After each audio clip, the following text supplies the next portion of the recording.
Oh, okay. Hi, my name's Carl. Glad to see that you're here. In this particular blog, what we're going to talk about is, as a house flipping agent, how you can use the comparables to your advantage. Now, if you listen to 10 Minute Skill, episode 234, you heard us talk about how to go ahead and present these comparables and why you should do it. Just a quick outline as to why you should go ahead and present comparables when you're doing your wholesale deals.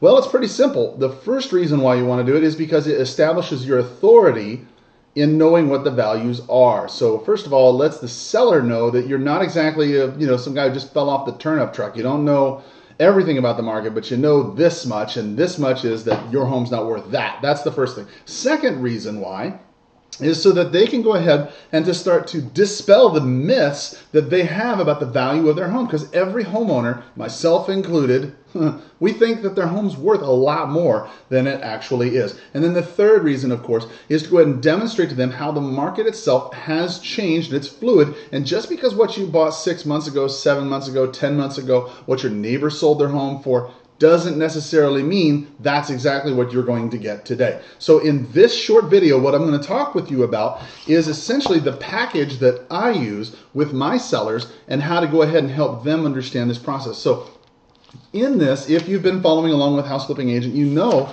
that I talked at length about your requirement really to go ahead and disclose to the seller, everything about what it is you're trying to do. Hey, guess what? I'm an agent. I'm not, going to represent you. I'm going to go ahead and buy it with the intent to flip it. I mean, that's just what I do. That kind of lets them know. We'll just forget that part. The second thing that this has in it is a contract that we already go ahead and have written out. We already have it pre-typed. All the information's already put in there, the price, etc. If you're brave, I like to put the price in because you can always scratch it out if you want to. Title company, all that stuff. I like to use the state information, the state contract. Why? Because as an agent, for one, it makes the paper incredibly easy to sell. So think about it. If you're in the assignment or wholesaling business, you're trying to sell this contract. And if you're trying to sell this contract, then put it on something that everybody recognizes that's local in your area instead of some, hackneyed contractor, that you picked up somewhere.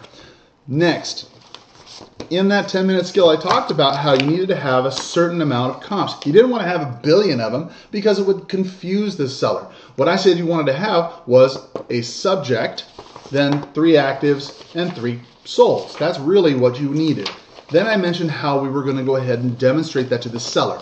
Let's go ahead and have that conversation now. Let's pretend that you're a seller who's motivated, who's got to sell your property now. And you're looking to an agent like myself to go ahead and, buy it just so you can move with your life and get on. You don't have to list it anymore, right? So in this particular circumstance, we've already gone ahead, we've done the 10-cent tour, we've looked around, we've exhibited some showmanship, we want them to know we're serious, we're looking around the house. Now it's time to sit down and talk about the price. Now when it comes to price, understand that price and value are fluid things, but all we can really do here is talk about, what we think. So let's start there. Mr. and Mrs. Seller, I'm really glad that you had me over today. I'm super excited about getting the home purchased and getting you on to Tuscaloosa, Alabama. The way I see it, really, one of 3 things could happen. You could choose to sell your home to me, and I would like that. I'd love to go ahead and buy this house. It's a great looking place. You could choose not to sell your home to me. That might be because of terms, or maybe you get a better offer or something. Or, I may choose not to buy your house, and any one of those is fine. And typically the reason why I don't buy a house is simply because we can't agree on the price or something like that. That's usually the reason why I won't buy a house. Now, that being said, I did go ahead and pull a couple comparables for this if you've got them, and I'd like to share them with you. Is that okay? And they'll say, sure, yeah, no problem. Great. Well, listen, this is the house when you bought it. Now, remember, you want to keep these kind of on your side so they can't necessarily see it. This is your house back when you bought it in, it looks like 98. Is that right? And you want to just start pointing with your finger. Is that about right? Just to get used to reading things. You're pointing to them what you want them to see. It looks like you bought this back in, I guess it's at 98 or 89. They're going to say, well, that's 89. You say, oh, dumb me. Yeah, and how much is that for? 90,000. Right, 90,000, right. Well, here's what I found in terms of comparables. Now, this house is the first one. You put the rest face down over here. so they're not looking at it. You want them to pay attention to only this. This is your stage, okay? We did the 10-cent tour, right? Now this is your stage to make your presentation. So here we are. You're the seller. I'm the agent. We're having a presentation. Mr. Seller, as you can see, we got these highlighted here. You want to take your finger and point it out to him. Well, Mr. Seller, this place is over here. It's 9951 East, what's that street? Yeah, Bonanza, right. And how many bedrooms does that have? And how many baths? Right. And how many square feet? Right, 1,819. You want to repeat and approve what they're saying. So they say, well, it's 1819. That's right, yeah, great. And how much are they asking for this house? They'll say, well, 150,000. Right, okay, and look how long it's been on the market. You want to kind of scrunch your face. Look how long it's been on the market. Holy cow, 41 days? Yeah, 41 days. And you're wanting to get to Tuscaloosa, Alabama, before then. Is that right? And they're like, well, yeah, exactly. Well, we can't take that kind of time. Well, listen, here's another one that I found. And you pull out the second one. Same thing, right? And this one over here is 1037 East. What is that again? Golf Links? Right, yeah, okay. And it's how many bedrooms? And how many baths? Right. And how many square feet?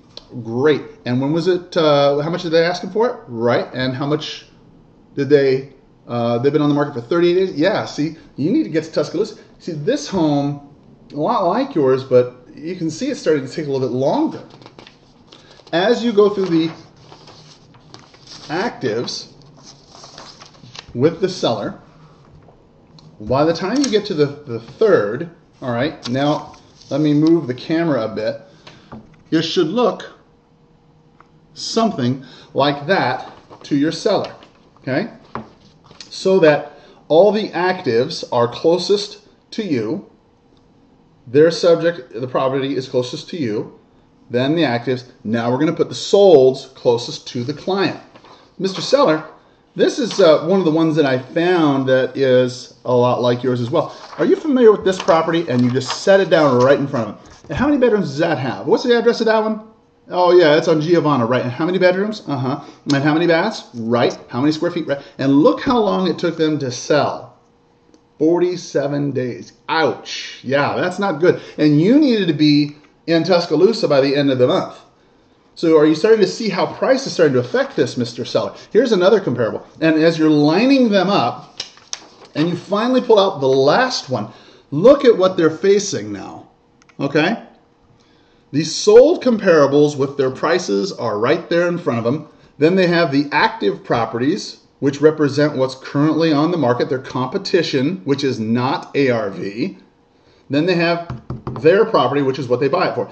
Now that you've seen all the comparables, Mr. Seller, what price do you feel we should use to go ahead and get this property sold today? And then leave the question to them.